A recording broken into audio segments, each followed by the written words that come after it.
But you were making a very good point that this, the critique of Israel's policy in regards to the Palestinians should not be left to a freshman congresswoman who is Muslim. I mean, which is perfectly fine for her to make this critique, but she should not be out there alone. And the Democratic Party, I feel like at one point it's going to be like a dam breaks, right? I mean, but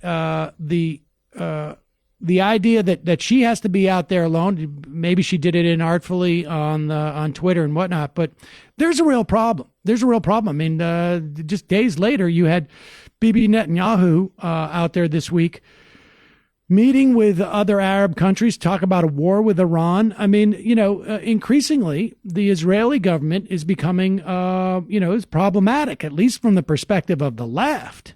And there should be more leaders on the left who are willing to stand up and be counted, and elected leaders. And I'll tell you something. Ilhan Omar also this week, she read the Riot Act to Elliot Abrams about stuff that Elliot Abrams did back when you and I both remember during the Reagan era. In terms of Latin. Criminal. Basically. He's a war criminal, and so we need to see more guts like we're seeing from an Ilhan Omar. We need to see this across the board in the Democratic Party. And there has to be some measure of solidarity here. When the Democrats, I think there was a knee-jerk reaction, and there was a temerity. The Democrats insisted that she apologize. She did apologize for her wording, although I appreciate that her apology didn't back down from sort of the concept that she was trying to communicate. So good for her in that respect. And it's not like they took her off any committees or whatnot. But Democrats need to step up in this area, it seems to me. Absolutely. I mean, I think now, look, we're about to go into a presidential race, and this is going to come up.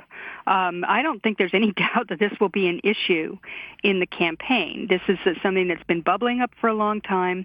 The foreign policy in the Middle East, the way Trump has handled it. I mean, you can criticize him, up and down, but there's also, we are in a situation that any new president, if you're going to run for president, you've got to talk about what you're going to do.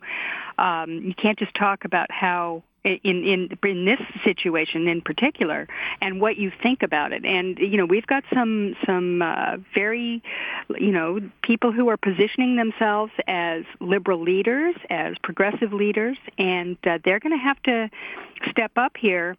And you can't just, they've got, if they want to appeal to their constituency, that left lane, as they call it, they're going to have an explanation and a policy that reflects what you said. In fact, I think that they should just, copy what you just said earlier to talk about that, because I think that you have you expressed a very mainstream view among most Democrats as far as Israel is concerned. It's not a hatred for the country or some kind of, or even placing Israel in any sort of a special, sort of category as, being unusually awful. It's just that this idea that, if you care about Israel, if you care about this idea of Israel, and you expect that going forward it is going to continue to exist with the support of the American people, you better rethink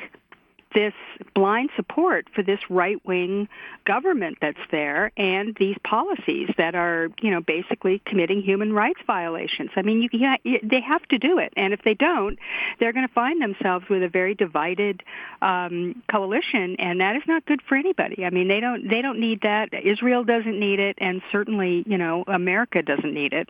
And you cannot just say that some young, Muslim woman is the one who's, let's throw her out there and let her make the point, and we'll all fight over it on social media, and everybody will, go through a kabuki dance, and nobody else takes a stand. I mean, that's ridiculous, and it kind of made me a little bit sick. I mean, and she, kudos to her for having the poise the courage and the to come courage back. And yes, and when she came out and her apology, and I do just want to make this point, I thought her apology was pitch perfect, because what she apologized for was a legitimate thing, which is that I am really sorry that I said something that was perceived that way, and I'm learning and I'm getting there, and I issue an unequivocal apology is what she said.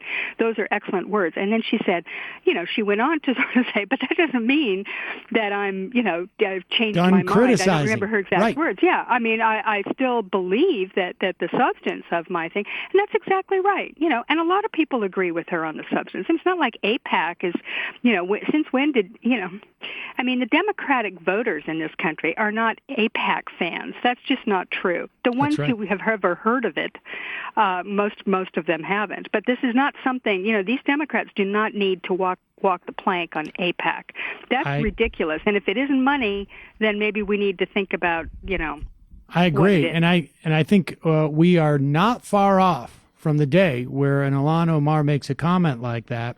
And instead of everybody sort of taking a half a step back and getting worried that they're going to be caught up in it, we're going to see 20 or 30 fellow Congress people stand up and say, I second that motion. And then I think we're in a very different world.